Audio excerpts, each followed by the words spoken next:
Do you want to start? Yeah. All right, and you know, my name is Gwen Smith. I'm the president of the Bay Area Neighborhood Council. And we're here tonight for the stabilization meeting. And if you can go around the room and say your name and what council you're with, that would be helpful. Everybody someday. Everybody? Okay, Rashay Jackson, the Lowell, I'm the vice president of Bay Area Neighborhood Council. Jacqueline Parker, Treasurer. treasurer. Go on. Don Smith, I officially am a consultant to the Bay Area Neighborhood Council. They're trying to make me a member, but but you know what I do. Yep, sure. Basically working the proposals and helping with work the schedule and pretty much some of everything. Great. Hi, my name is Hank Douglas. I'm with Mocha. I'm also a Bay Area resident, and I also am a community health worker licensed in the state of Mass. Okay. Thank you. Charles Steele, basically I facilitate, help arrange things. What's happening? Great. Yes, I was. Hi, my name is Sheila Shepherd, and I am with Families Against Violence. Okay, great. Okay. I'll introduce myself. I'm Tina Quagliato Sullivan. I'm the city's director of disaster recovery. For those who don't know me, for a long time, I worked in the city's housing department. I then got switched post-tornado to work on the tornado recovery funds that came into the city. And now have sort of been tossed all kinds of different ARPA tasks. Ed Whitley, I'm with Neighborhood Services, and I deal with all the neighborhood councils and whatever else Tina tells me to do. Adrian, do you want to just introduce yourself real quick? Hello, everyone, and Happy New Year to all. I'm Adrian Osborne. I represent the Upper Hill Residents Council, and it's really kind of good to see everyone. And I was hoping to be there, but during the day I had sinuses and it just got worse. So I said, you know what, I'm going to stay over here where I'm safe and keep everyone else safe. So it's nice to be here. Thank you. Perfect. Thank you. I hope you feel better. Elizabeth? My name is Elizabeth Letterman. I'm the staff assistant for the McKnight Neighborhood Council. And Stephen and Roberta? Yes, good evening. How are you doing? I'm a ward member of the McKnight Neighborhood Council. Hi, this is Roberta. I'm also on the board of the McKnight Neighborhood Council. Great, thank you. So I'm going to jump in. We have an agenda, and I will say I don't have a ton to go over with you. I think our goal here was to try to answer questions, get an update on where you all are with the 100,000, and then just try to get folks more focused, getting folks focused towards getting to contract for the funding that's been allocated. So what I will start with is I think Ed sent around a packet, and there's also packets available here that just sort of includes some of the guidance we've put out already. So sort of the first thing behind the agenda in the packet, and I'm trying to talk and also scroll on the screen, so I apologize if there are any delays. It's a little bit of a challenge, but so the first thing is a memo that went out, I believe it was last spring or sometime in the summer. It details the councils and civic associations that were allocated the funding. And then it also gave a sort of quick and brief overview of the process that we sort of anticipated would happen. And then it also provided some of what we thought were the eligible categories for the 100,000. The next form in the packet, so I'm gonna scroll through, so folks who are also on the computer can see my screen. This is the memo that I'm referring to with the eligible categories. I know lots of folks have seen this already because we've gotten lots of questions about it. The second form that's in here is a public input form that we put together around practices that we're hoping folks or organizations will undertake in some form to get public feedback on how they want to allocate the funding that's been awarded to your neighborhood council. And so that form is a couple pages, and I'm just scrolling through that. The next document that's on here is a draft scope of services that we put together. It's basically like an example of scope of services that we put together, that because each neighborhood council that's been allocated funding will have to put together some form of scope to describe the activities that you all want to undertake with the funds. And then the next form is a budget form. And again, this is just an example of some of the more frequent categories of activities that we've heard folks may want to undertake. Nobody is beholden to these particular things that are plugged in here, but these are some of the things that we plugged in. And then the last form is a sample invoice that we would sort of be asking folks when they're ready to submit funding requests, it be submitted in this format. Again, nobody's held to these particular categories, but we used a sample from the CDBG grant and sort of tried to adapt this. That being said, just going back to the sample scope of services, what I did try to do was put together an example of a scope for some of the activities we've heard that different councils may want to undertake. And that gives folks an idea of sort of what we would be looking for, and also gives you, if this is one of the activities you may want to undertake, you could sort of use this and, feel free to borrow it, manipulate it, however. But we did want to give folks at least some examples of what we're looking for and give you the idea of what would certainly make sense in our minds, and give you something to start with. All of these forms are also available on our website, and we have set up, that page is set up. I did plug that link into the chat box in here, and I'll make sure that Ed will certainly circulate that link as well. So you can go in, and they're fillable forms on the website. So you'd be able to sort of change them as you're going along. So that was sort of the stuff we wanted to go over. I'm assuming sort of everyone that's here has at least seen the first memo that talks about the eligible categories and the funding. So that being said, I think, I can move this if you'd like to sit. Sure. I'm sorry.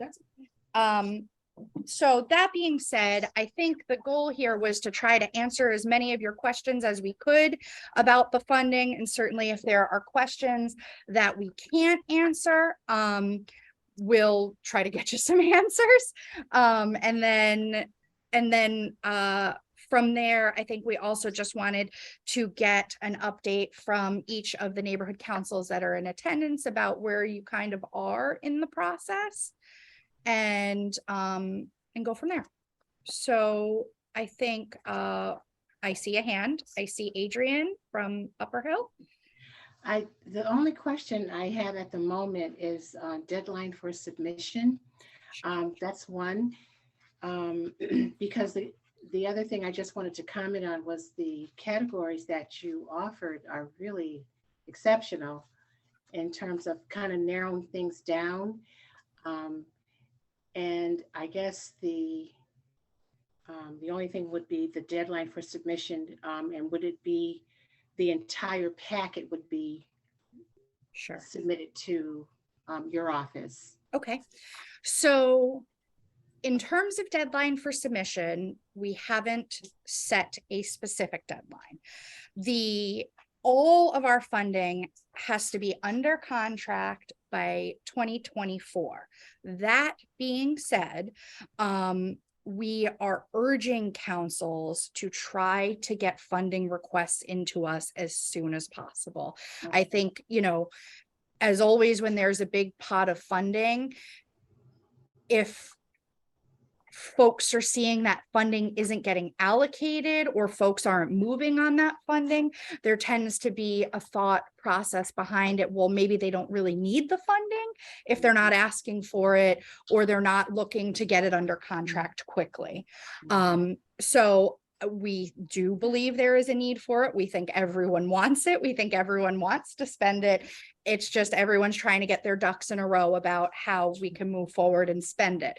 So I think we're just saying, I think our answer is don't sit on this, start doing your public outreach now and try to at least start getting us budgets. Now, what I will say is, we have told folks you don't necessarily have to get us a budget and scope for the entire 100,000 immediately. What is totally acceptable is getting us a partial budget or scope, and then at least we can start getting folks under contract, and then we can always amend those budgets up to the 100,000 as you're continuing to do outreach. Our understanding from a lot of neighborhood councils and civic associations was that there were some immediate technology needs at the very least to try and make the councils more accessible to the public, so folks could zoom in and access those meetings from home without necessarily needing to come in person, and also to make sure that folks are staying safe, with COVID and that sort of stuff.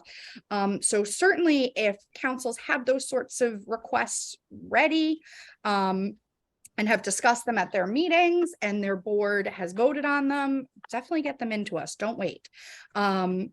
We understand that folks may still need to kind of undertake that, but we're urging you to just start that. Don't sit on this for the next 6 months or a year. I see a hand on the screen. I'm going to answer the hand on the screen and then I'll go to you, Don. Stephen and Roberta. Yes, it's Stephen. Yes, hi. 2 quick points. Yep. One, based on my experience with working with at least one city agency. Yes. And volunteering to distribute the material, they got more phone calls and more signatures for funding that the applicants were not aware of, even though that entity had done a couple of interviews on television stations. And once I started handing those flyers out, sometimes I wouldn't even have to go to people, they would grab it. So maybe a better way of promoting what's available. And then when I went to one meeting, people didn't even understand why they were supposed to be there. They were asking for things that did not qualify. Okay.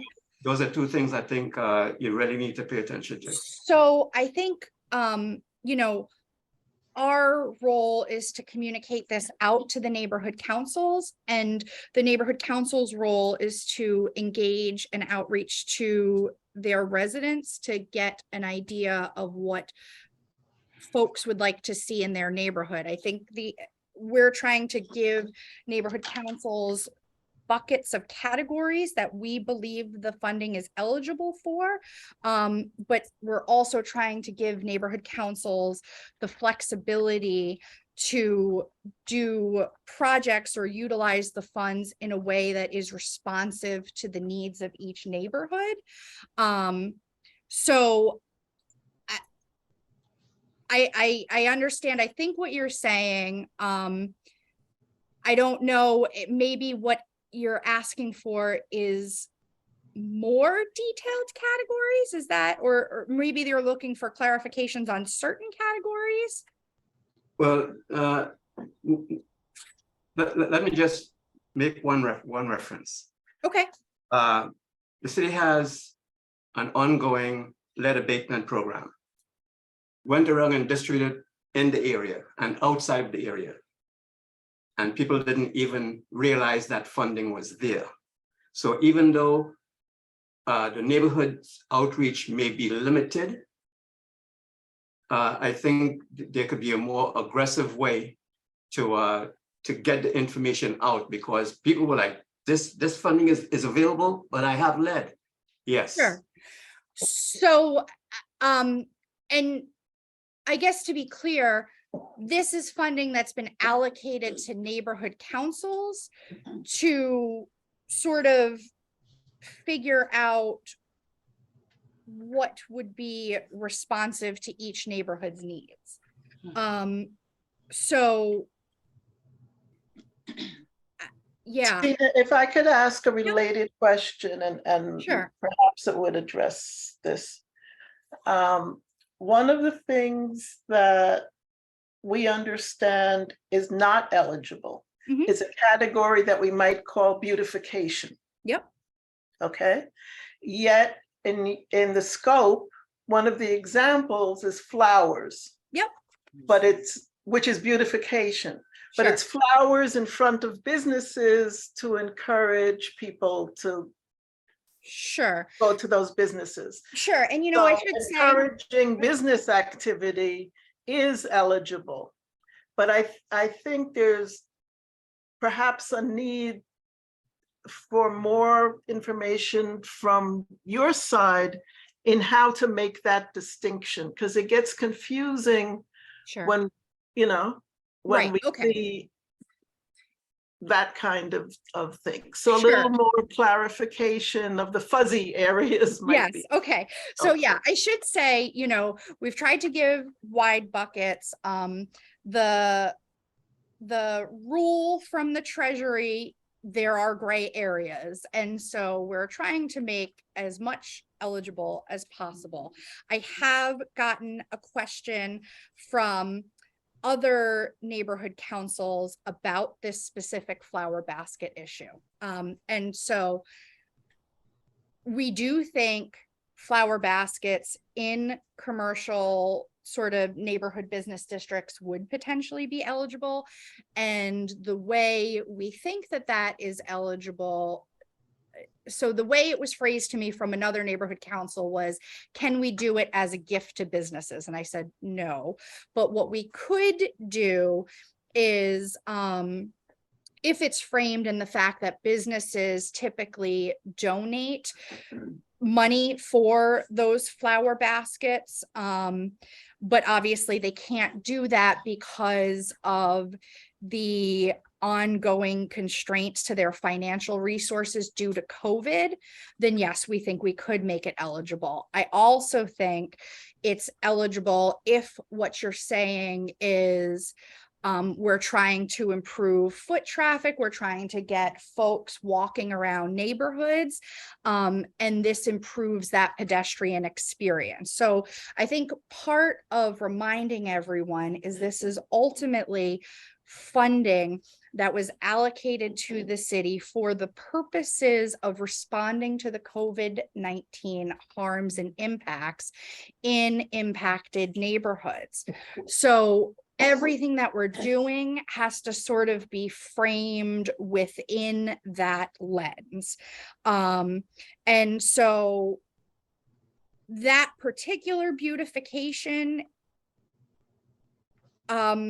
thing, we think we can tie into the eligibility category around neighborhood cleanups, improvement of public spaces, and things that overall increase walkability of neighborhoods and make neighborhoods more pedestrian friendly.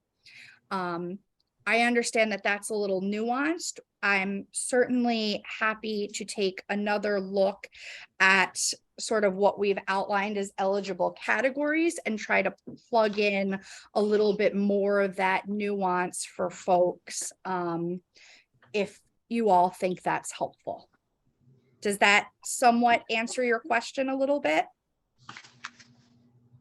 So if we said that hanging flower baskets along a street that does not have commercial enterprises makes the neighborhood more attractive, that wouldn't fly. It would have to be the commercial aspect. I think that it's more tied into the improvement of public spaces and making those public spaces more accessible and pedestrian friendly. So I think we've sort of assumed that the public spaces that folks would put flower baskets in are those the neighborhood commercial corridors. We're typically not seeing flower baskets hanging on residential street, and we're not sure that that's actually appropriate for residential streets. Is there some other area in specifically that you maybe? Well, what came to mind for me right now was Bay Street, which has a lot of residential homes and then the occasional small business. Sure. Right? So would you want the baskets just in front of the small business or? I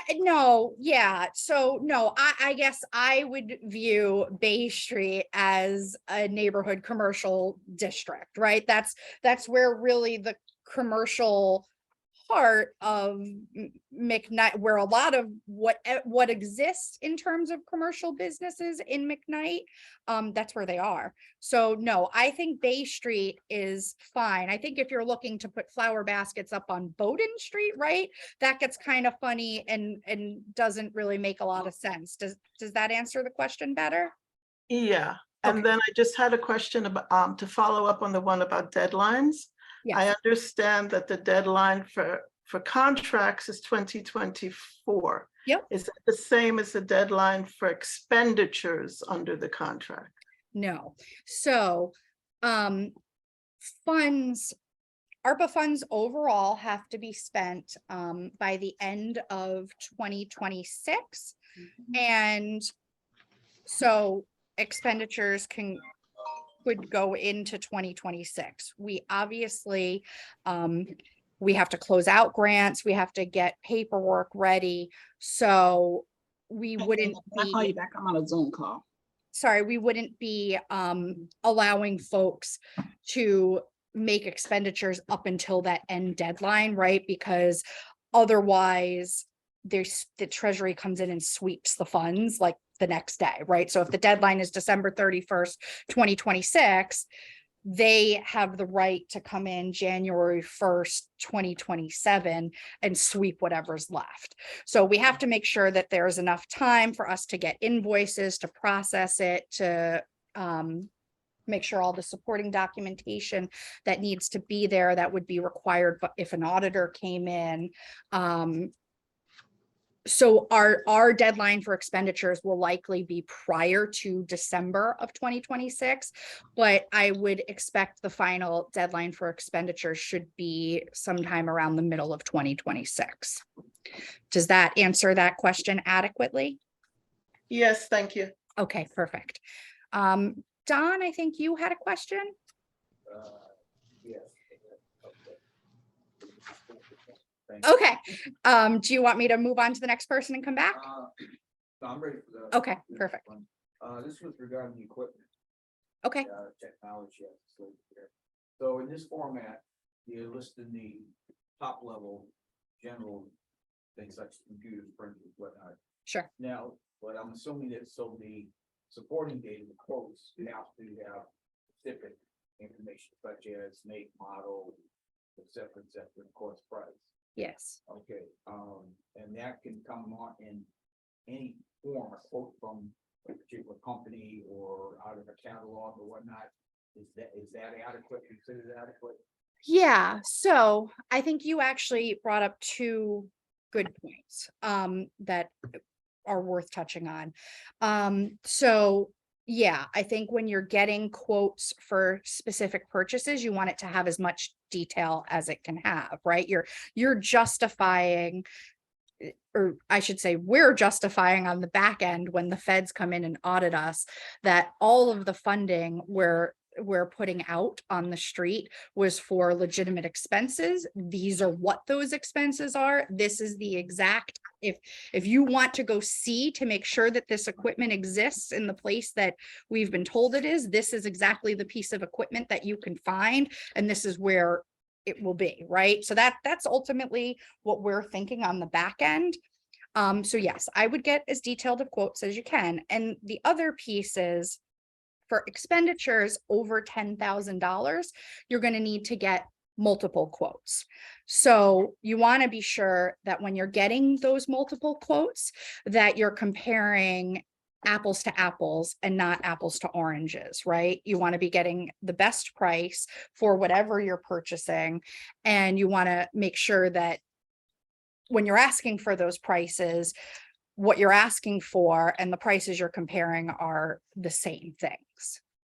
Okay, so under 10K, one quote is, Yes, or estimated quote is. Yes. five. Over 10, then you need 3. correct. Okay, Unless we're talking about construction. Construction items, you're going to have to get multiple bids for whatever it is that you're doing. I'm assuming most councils aren't going to be doing actual construction things, because there's $100,000 isn't going to get you a lot in the construction world. But certainly if we're talking about construction, then we're talking about a little bit of a different ballgame.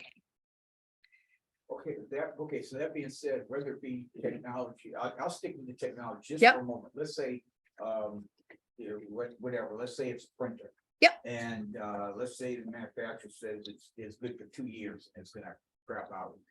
And a lot of stuff does, I mean. Yep. Printers, things like that. Yep. so What will we do as far as pricing, or let me back up.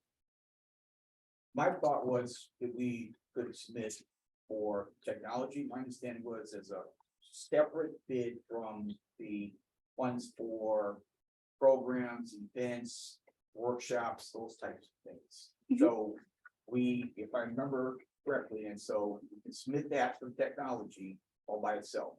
Yeah. correct? That's all by itself, okay. So then, when we're submitting for the programs, events, workshops, those types of things. Yep. What do we do about the out years? Because I was thinking I'm submitting it for a 12-month at a time. Yep. So, but let's just say. I'm just trying to think how far out could our price actually go. Like if we estimate for, let's say in December of this year, Mhm. we're gonna do a certain event, gonna require a certain purchase or whatever. The best we could probably do now is estimate Mhm. what that would be. Yep. All right, so would that have to be, obviously, as we get close to that date, or would that estimate be acceptable? Do we take a current price and escalate it 10%? So I'm just trying to. I mean, I think we're talking about two different things, right? So you have to put together a budget. In your budget, yes, you're probably estimating. When we're talking about your actual expenditures, right? Like then you're going to give us your receipts for what you actually Oh, no, I'm purchased. sorry, no, that Yeah. was what I was talking Oh, about. okay. I was talking about up front. Okay. Like I've got right now, a spreadsheet that takes me out. Yeah. the end of Yep. 24. And we've got all these different activities. Mhm. There'll be different things that'll be needed. So at best right now, if I were to submit that, Yep. then there would be a lot of estimates. Basically, it would Yeah. figure But that's- And we'd probably have to go back and do budget, some kind of budget amendment at some point. Okay, Yeah, So that can be yes. dealt. Okay. Yeah, I mean, I think we recognize, we're asking you to try and put together budgets. Those things might change. I think that's okay. I have a question about the personnel costs. Yep. Is this, the outreach staff, they will be paid $15 an hour, and how is that? Can you explain that to me? These are just examples. So I am not trying to set a rate that you all are choosing to pay folks. Most councils do some, in my experience so far, most councils do some kind of stipend for folks, like an hourly stipend, because you're not gonna want to hire full-time staff, I don't think. Because then you're talking about benefits and fringe and workman's comp and all kinds of things that come into play. We're not telling you what stipend you have to pay folks. We're leaving that up to you. I would think you'd probably align it with whatever stipend you already pay folks to do this sort of work. And what folks will do work for. So this is just, I should say, this is just an example. I was trying to plug in examples of how you would fill this out. Elizabeth, I see a question. Yes, I have two. Relative to the budget submitted and then the actual invoicing after the event. Mhm. Do you need, say we have planned an $8,000 event, but there's a few other, and you've approved it, and there's a few other components we need. Do you need a revised budget submitted? Is that part of the process, or? So you have an $8,000 event, you have. Event, and it turns out, yeah, there's another $1,000 cost that we didn't anticipate, so it's not written down. Do you need a budget amendment, or? We're probably gonna have to revise your budget. I'll talk to our finance folks about whether we're gonna have to do a full contract amendment or whether we can revise that and like make notes to the file and put that in there. That's a better question for our finance folks. So I can get an answer to that question and get back to you folks about that. Right, so our budget amounts and components actually need to be pretty clear and nailed down in that regard, right? I mean. Well, so we can always, even if our finance folks come back to us and say, you're going to need to do an amendment for each things, we can always amend contracts. It's just kind of a longer process. So then what we would probably do is try to do one or two amendments throughout the life of the contract, like try to build as many changes into each amendment that we're doing throughout the life of the contract. Oh, okay, so it shouldn't become overly cumbersome. I hope not, no. So the other question relative to the flower baskets, which I think is a pretty far stretch privately, but if you can make an argument. Now, here's my question, raising that issue to a broader level. What the committee, we have a committee that's managing the fund that Roberta is the chair of. And what we have re-emphasized to people again and again is that in general, we are submitting what we think are eligible proposals that meet the requirements. But in the end, the city can turn down a proposal if they want. They may decide they don't like our argument and it's not eligible. Yes, So can certainly. you speak to that? Yeah, I think certainly if we think something is not eligible for the funding, we will not put through any kind of contract for that. Or, our responsibility as public employees is to be responsible stewards of public money and to ensure that we're following the rules to the best of our understanding and capability. In the back of my mind certainly is always you know, what happens when we get audited. Having lived through one inspector general audit, which involved multiple auditors sitting in my office and going through every piece of paper for 6 months. I would like to not replicate any sort of that again, if we can avoid it. But you know, so yeah, I think we're certainly going to communicate back to you if we think we're seeing something that's not eligible. I think Ed and I are also trying to be very responsive to emails that we're getting or phone calls that we're getting from council representatives to try and give you guidance about what we think is eligible and what we don't think is eligible, and how to frame it so that it is eligible. I think also, as we're seeing your scopes come in, if we can reframe things better to make it more eligible, I certainly will do that. I think I just had this conversation with Indian Orchard again about the flower baskets, and the way it was framed to me, I said, no, it's not eligible that way. But if it's framed a different way, yes, I think it could be eligible. So we certainly will try to work with you to do that. And I think when you've reached out to us, we've tried to respond to those questions, and we'll continue to do so within our capacity to do so. Okay, so building on that, so you're subject to audit, so what's our responsibility as a neighborhood council? Do we need to expect to be audited? What kind of documentation or reporting will you need us to be keeping through the process? I think we'll likely need to be seeing some form of regular reporting, particularly if folks are if folks are taking funding over extended period of time to administer programs or services or events.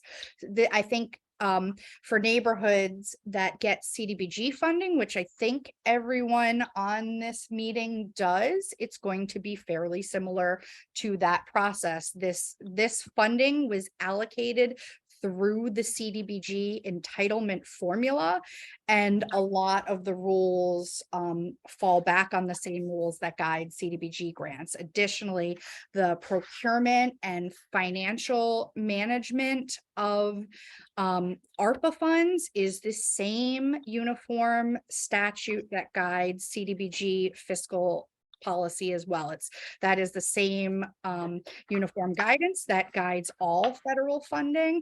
So yeah, I mean, I do think folks should keep copies of all receipts, don't pay for things in cash, get written quotes for everything. We're going to ask for these things as we're paying out money, just like we do with CDBG grants. And yeah, I mean, our goal is to get as much paper from you all as we're going through the process. So if auditors come in, hopefully they don't need to come to your office. We want to be able to present them a complete file that answers all of their questions.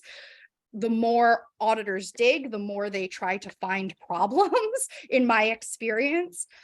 So our goal is always to give them as much information as possible on the front end, so that everything appears eligible, reasonable, and aligns with federal guidelines on its face. Do we always get there? No, we're all humans, we try to, but our goal is to try to prevent, you all from having auditors in your offices, right? That no one wants that. Certainly not me. So I hope that answers that question. Does it? It does. I think probably the wisest thing for us to do is just to develop a report form that's based on the CDBG activity template. Yeah. And that way we can just document meetings, decisions, proposals, approvals, dates. Yeah. Okay. Yeah, I think we could probably put together a template. You probably have one, I have something. some. Yeah. So we can certainly put that together, adapt that, and get it up on our website where the other forms are. I would also like to put, after these meetings, it's clear to me that procurement guidance that's simple and easy for folks to understand will also go up on our website around what purchases you have to get quotes for, what kinds of quotes, that kind of stuff. We can do that. We've sort of been developing that or have it for some of the other pots of ARPA funding as well. So that is certainly something we can do to sort of make this process a little less painless. We can also work on maybe trying to get some more detail around the eligible categories that we've talked about. Because it sounds like folks are hoping to get a little bit more guidance under that. Does that make sense to everyone in the room and folks online? Yes. Okay, great. Yeah, my hope was that the website we've set up sort of becomes it's an ever evolving thing as we go through this process, and we're getting forms and documents and guidance that will help everyone through the process up there as we're going through this. My intention was not that that is a static thing, that we put it up once and it doesn't get changed. I think our goal is it should continue to serve as a resource for councils as you're going through this process. Hi, Tina. Tina's Yes. Barbara. I have a quick question. Oh, hi, Barbara. I didn't even know you jumped on. Welcome. Yes, how are you? I'm sorry I jumped on late. That's okay. And I don't have a hand raising thing. I can't get to it. That's okay. Okay, so with the scope of services, is that to be submitted prior to the funding invoice? Or you can submit Yes. together? So you would need to submit us some kind of scope for whatever it is that you want to get to contract. I think I said this before and you may have missed it. We're not saying that folks have to get us a scope and budget for the entirety of the 100,000 immediately. If it's easier for councils to do that in increments and then we amend your contract to get up to that 100,000, we can certainly do that. But we do really want to try to get folks to contract as soon as we can. All right, perfect. Great. And one other question too. So under 10,000 is one quote? Yes. I mean, Unless we're talking about construction. So I'm going Right. to assume none of us are talking about construction at this point. So yes, Right. if it's under 10,000, then one quote One is quote. acceptable. Yes. All right, perfect. Thank you. Did you have a question? Okay. I hope I don't forget it. I was just thinking about the way we did the other grant. Yep. If we wanted to add basically the same thing, but put new scope of projects Mhm. into that. So it could go off like in the next 2 years. Yep. So we could just add on to that. Yes. Okay. Yep. Yeah. Okay. Stephen and Roberta, is that a new question or is that? Yes, still raised? It's Okay. a new question. Okay. In terms of the requirement for quotes, if it's over 10,000, Mhm. you were saying 3 quotes, but what if there's only one source for the item? If we're talking about sole source, we would need to talk through that. The federal government has some specific rules about what can qualify for sole source procurement and how you go about doing that. So we should talk about that specifically. Is there something in your mind that you're thinking of that there's only one, that you think there's only one source for? Right now, it's a hypothetical. Okay. So yeah. I'll follow up with you directly if it becomes A specific, yes. I will say, in my 20 years with 18 years with the city, I have done one federal sole source procurement, and it was for a highly technical turbine for a cogeneration facility plant at Bay State Medical Center. So most things you can find some other price or source to get a price from, but that's not to say it doesn't exist. It definitely exists. So in terms, I mean, a Zoom license will never be over $10,000, but Zoom, it doesn't have Sure. third parties that retail Zoom. Sure, that is fair. That is a fair argument. So yes. Fair enough. So I think if there is truly something that is sole source, yes, we can definitely get there. And I should say, we have also done sole source when it comes to sub-recipients. For example, a neighborhood council like Bay Area, there's only one neighborhood council that serves Bay Area, right? So you're right. We could, there definitely are things other than equipment purchases that could be considered sole source. Tina, I have a question for Sure. you. This $100,000, is there taxes involved that we should be concerned about? Or is this federal monies where it is not anything to do with tax? So, I think I should try to get you a firm answer on that. I know that, for individuals and households that receive ARPA funding, it is not taxable. But my understanding is that businesses that receive ARPA funding, it is taxable. So, or it's considered taxable income. So yeah, that's not a question I can answer. That's a question that probably has to come from the city's outside public accounting firm. So that is certainly a question we'll follow up on and try to get you all an answer. I will say we are I'm sorry, I keep picking up my phone because it keeps buzzing all over the table. My kids use their iPad is linked to my phone, so they're using it. It's buzzing on the table. So parent problems, but so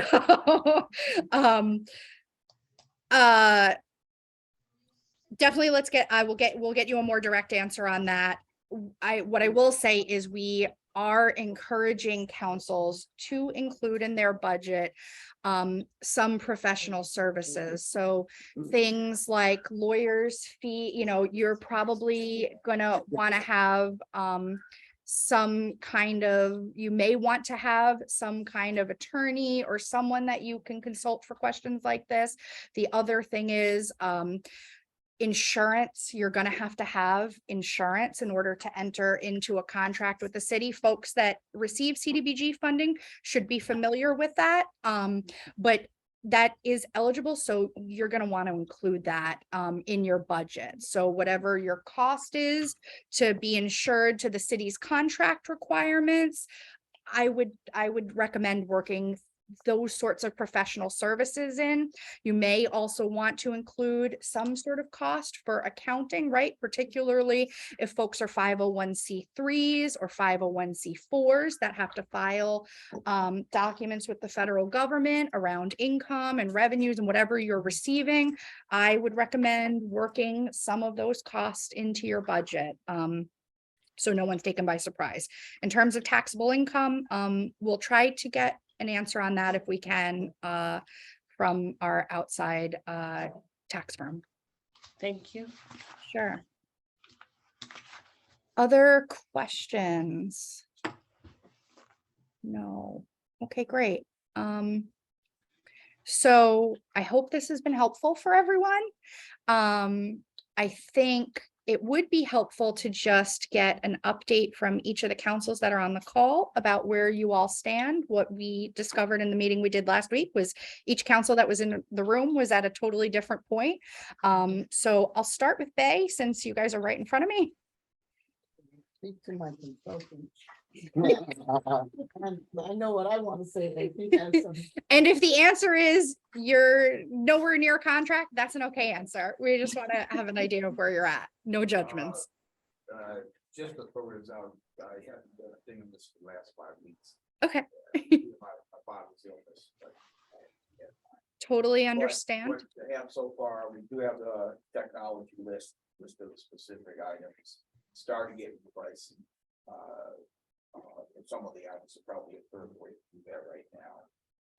We have a schedule laid out, as I mentioned before, through 2024 for workshops, events, programs. Great. And we're at the point now of started collecting costs for some of the programs. And so now what we have to do is based on past events, some of the Mhm. costs on their MVP, to estimate what some of those costs will be. Fortunately, we have a fair number of events that will have to be at no cost to us. Some of the such as the Thrive Financial Coaching Program. Sure. TD Bank is free to provide some workshops for it that they call us. Great. If I could just kind of jump back for 1 second. Yeah. As far as technology goes. We do have a request in there for a couple of laptops, okay? Or there will be in there. Now, for one of the things we're looking to do is to start having computer literacy programs. Okay. Actually workshops where people come in like weekly or a Mhm. couple times, a week, whatever, and be trained on how to use a computer. Mhm. I hadn't thought about requesting funding from this source for that.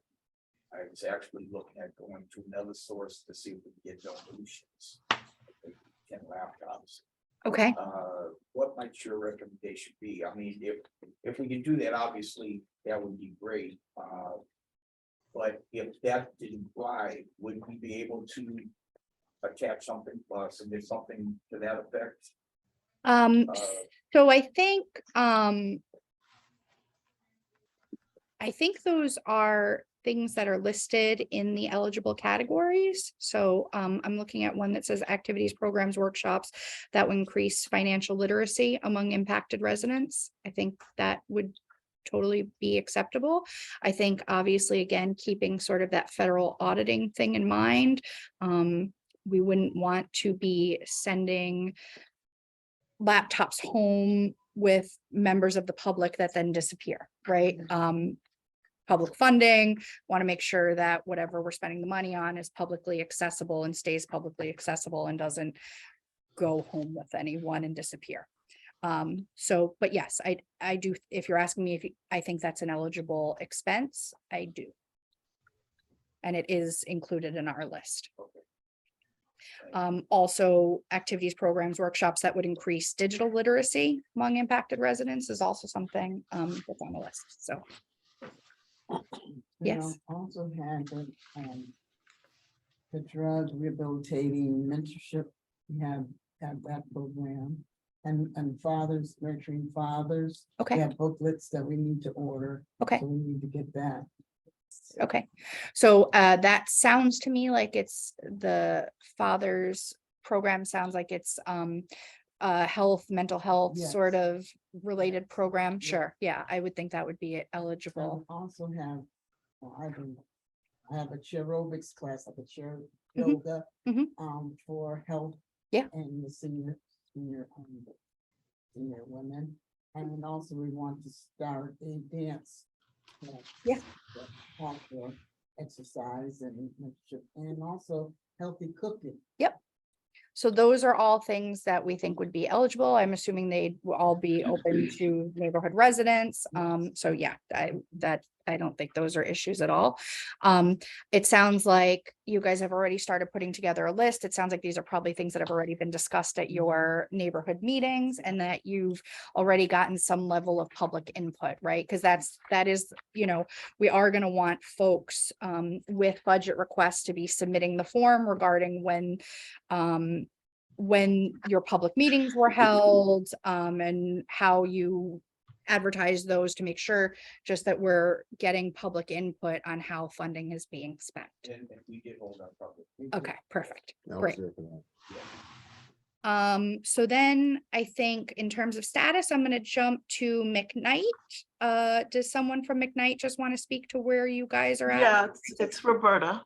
Hi. Hi.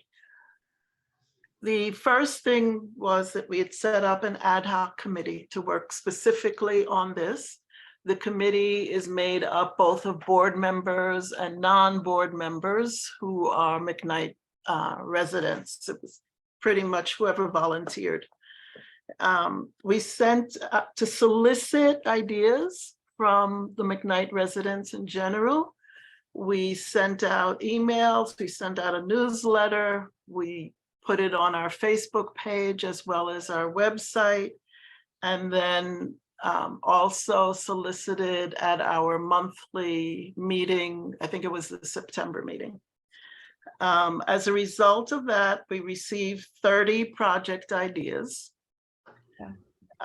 We created a form that we were hoping people would fill in, and I think you've probably gone through this. They left out half of what we asked for, but it still helped to have The story of some my life.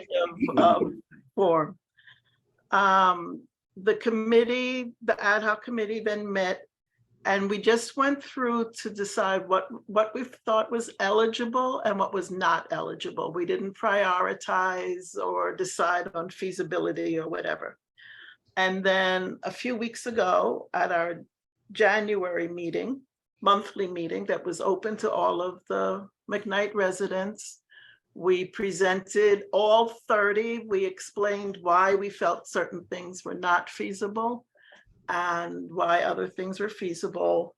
And we got feedback from the community at that. So the next step is for the ad hoc committee to look through the proposals now to look at things like feasibility.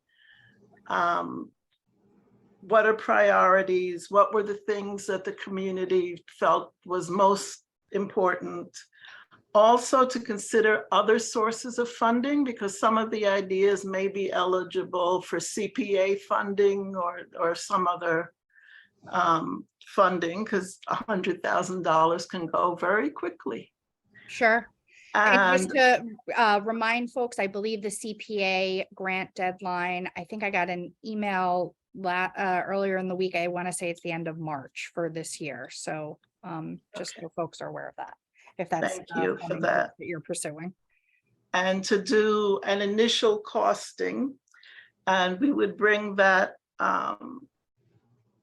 those things back to the board for the board to say, okay, these are the things that we feel should be prioritized, you know, firm them up in terms of like real costs and so forth. It's out because of how we're structured.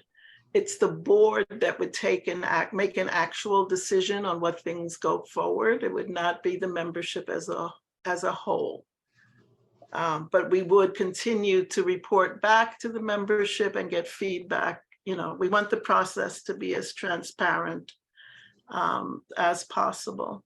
I think people understood what wasn't eligible, although you can imagine in a historic district, there's a lot of interest in things that get categorized as beautification or whatever. So there was a little disappointment, but there was no arguing. There was no Sure. argument around. Yeah, and so I will speak to that beautification just a little bit more. I think in here we had a category that talked about I'm just looking at it, neighborhood cleanups or improvements, vacant lots, parks, and public spaces.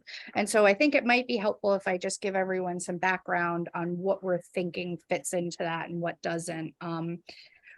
I think, so again, just reminding folks that this is COVID funding. So these sorts of things have to be framed in a way that they can help improve health outcomes, which is why we keep talking about pedestrian improvements and things that will encourage folks to get up and walk around the neighborhoods a lot.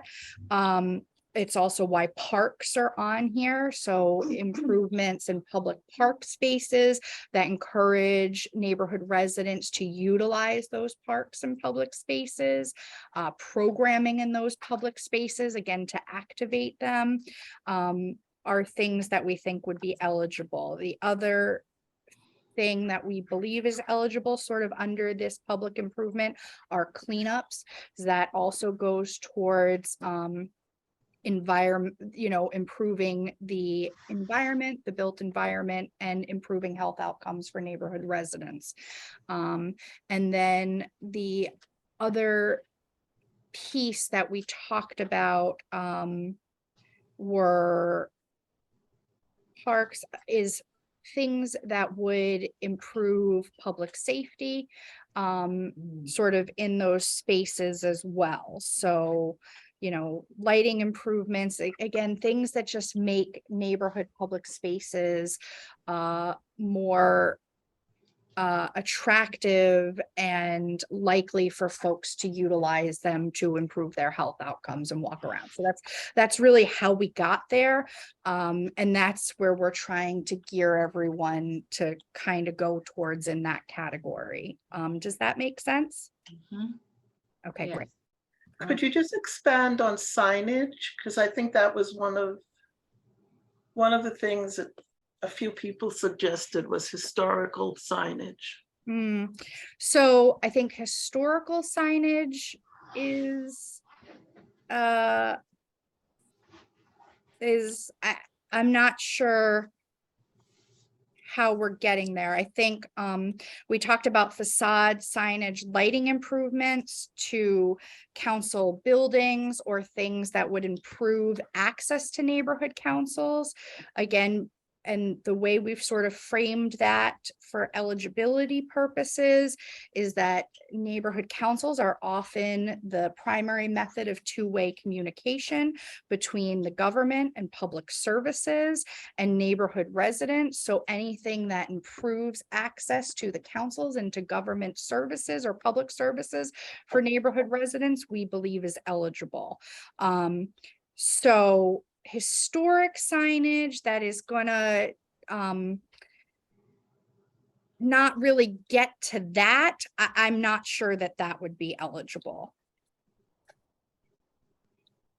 Okay, so the sign could say the healthcare, it could look historic and say the healthcare center is 50 feet away. Yes. But if it just says, welcome to McKnight, it wouldn't be eligible. Probably not. Okay. Okay. So then, Adrian Upper Hill, do you want to just give us an update on how you guys are doing? Oh, sure, I don't mind.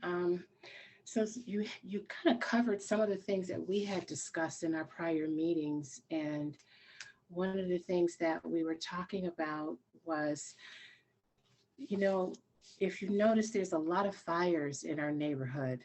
And I don't know if this is something that's eligible for that type of support, but a fire relief fund to help and partner with the American Red Cross to help some of the families that has experienced that kind of loss. And I know that's more targeted, more personal, but I didn't know, we were talking about, how would that be looked upon in terms of having a fire relief fund.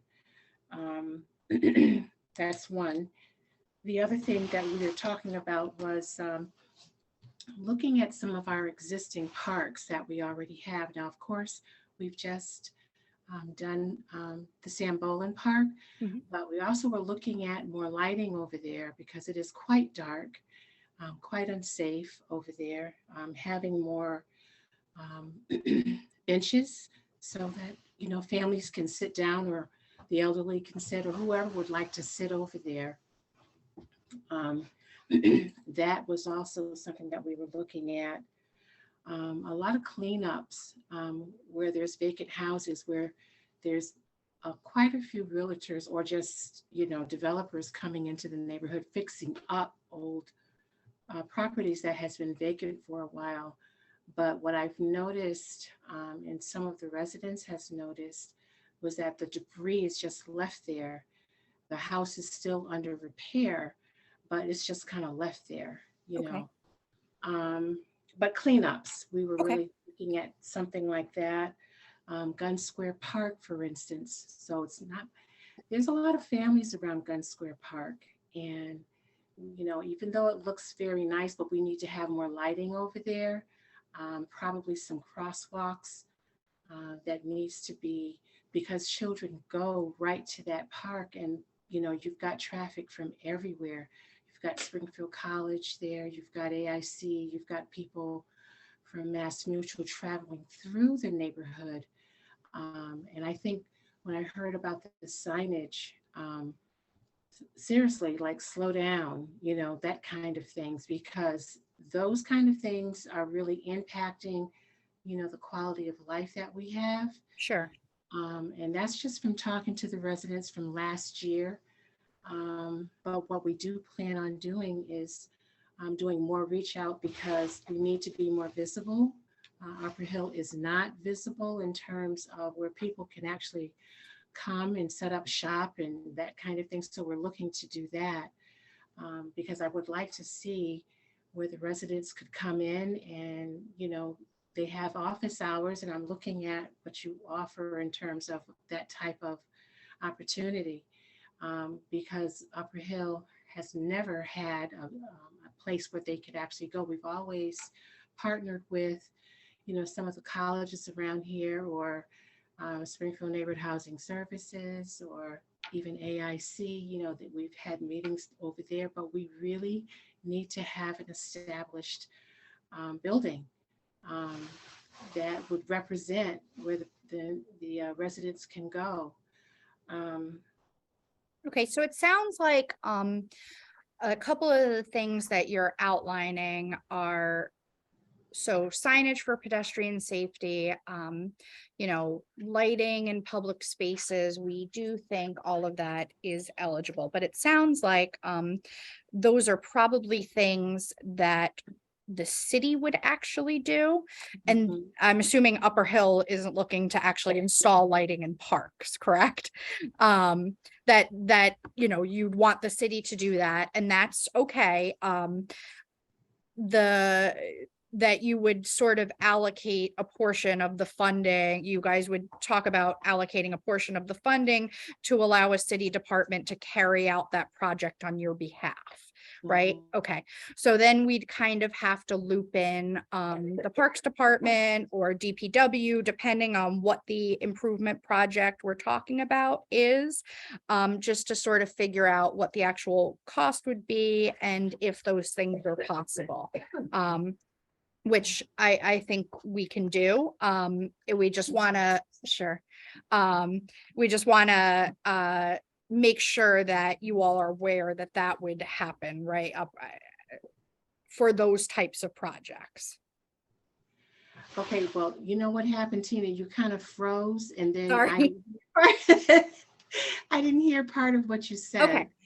So I think what I'm trying to say is, if we're talking about projects like installation of lighting in public spaces, or installation of crosswalks, or public way pedestrian signage, that's probably going to involve working with those specific city departments, the Yeah. council allocating portions of their, or approving portions of their funding to go to that city department to carry out that project. So we'll probably, once you all figure out if that's the route you want to go with a chunk or all of your funding, that's probably okay. But Ed and I'll have to coordinate, some meetings with the relevant city departments to kind of get us there. Okay, so what do you feel about us setting up shop? What are your thoughts on that? In terms of, are you talking about renting a space? Or Yes. okay, yeah, that would probably be eligible in some way. I think the bigger question would be, once this funding runs out, how do we maintain that space, right? Right. So that would need to be a conversation, certainly. Okay.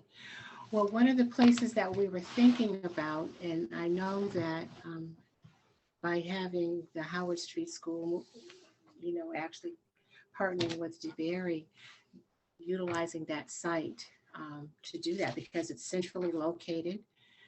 People can walk to it, that's what we were thinking in terms That's of. the former school. So once Exactly. the new school gets built, Yes. okay, all right. So I think let's just have some conversations about that sounds like a plan. offline. Okay. Sure. Thank you. Yeah, I don't know what the city's plans are for that building. I have no idea. Well, I mean, you know, we're thinking it's right there. you Sure. know, Instead of having someone else come into the neighborhood to do whatever they want to do, this would be targeted right for the Upper Hill residents. And then we're very visible, it's easy to have access to. And then the other thing that we were also thinking of was, I heard the digital divide. Yep. You know how important that is, because some of our residents do not have laptops and all that other stuff. But if we have a place that they can actually go to utilize Mhm. those, utilize that technology, that would really help quite a bit. But these were just some ideas that Yep. We all kind of talked about, and I thought I'd bring them forward. Sure. So it sounds like in terms of where you all are at in the process, you're still kind of in that outreach and gathering information phase. Exactly, because in order for people to know that you're around, you got to be around, so yeah. Understood. Old Hill, do you guys just want to give us some kind of update about where you all are? Yes, hi Tina. Hi. So in the past, we've discussed some things that we want to do. Of course, we have nowhere to go yet, but we're looking forward to having a place. Some of the things that we've talked about is a mental health workshop. Having someone to come in and talk about mental health and maybe discuss with parents and children or families what might be their problems or what's happening within their homes. Also, we want to piggyback with Greater Men of Springfield as mentors for the elementary students with respect to literacy, because that's a big issue in the public schools now, especially in elementary. So we feel like if we target that group of students and increase their literacy, then they can process or progress through their school age education. And also we wanted to have computer classes for parents and senior citizens, kind of educate them on scams and what to look for and that kind of thing. He's peeing. Yeah. That makes a lot of sense. In terms of literacy for children, I'm assuming the thought behind that is to kind of address some of the learning loss that came out of COVID and folks Exactly. getting out of school. Okay. Yeah. So those all sound like eligible things. Framed in Yes. this way. That's what we're planning to do, and we're brainstorming, and Great. we're going to try to purchase some equipment to have so that when we do get in a spot, we'll be able to progress with those things. Sure. Okay. Well, that sounds good. If there aren't other questions, I think we'll probably wrap up. I hope that this was helpful for everyone. Ed has included both his and my contact information in the packets that went out to everyone. You can reach out to us. I told everyone at the last meeting we went to, the quickest way to get a response from me is email. Ed is usually a little bit more accessible by phone and email. Sometimes it's just hard to catch me on my phone. So I try to return all the calls that come in as more ARPA programs have gotten shifted onto my plate. That has become a little bit more challenging, but you can reach us if we can be helpful as you're moving through this process or continue to have questions. Oh, yes, Don, sorry. Where is the website? Oh, sure. Let me. Community It's under community development, and then neighborhood services. And I did include that link in the chat box, and Ed will, It's also included in the email that you received, inviting you here. Yeah. At the bottom, if you read it all the way through. All right. Yeah. so we can resend that. We can resend that link out to everyone. And at least, and we'll continue to put things up there as we get them developed. Will this recording also be available? Yeah, we could probably put the recording up there. sometimes the recordings get a little challenging, but yeah, I think we could probably put one up there. Yeah. Yeah. On YouTube, yeah. Yeah, we can put it on, I think we can put it on our YouTube page and then link it. So, yeah, Thank you. okay, thank you. This was very helpful. Thank you. Yeah. it Oh, was very good, helpful. great. I'm glad to hear that. I always feel like, I feel bad making people listen to me talk for an hour and a half. I And feel then bad for too, Tina, myself. it's good to know that you and Ed are there to support us as we go through this, because it's not easy. No, it's not. And we recognize that it's a lot, to put on neighborhood councils that are pretty much all entirely volunteer, staffed. Just wanted to add one comment. Yes, I think the auditing financial accountability part You came in late. was very necessary. Because, you know, just make sure that the money is go where they intended to. yes, I appreciate that. I'm glad folks appreciated some of that background. I think, you know, people always get frustrated that dealing with the city or the public money feels like a very complicated process.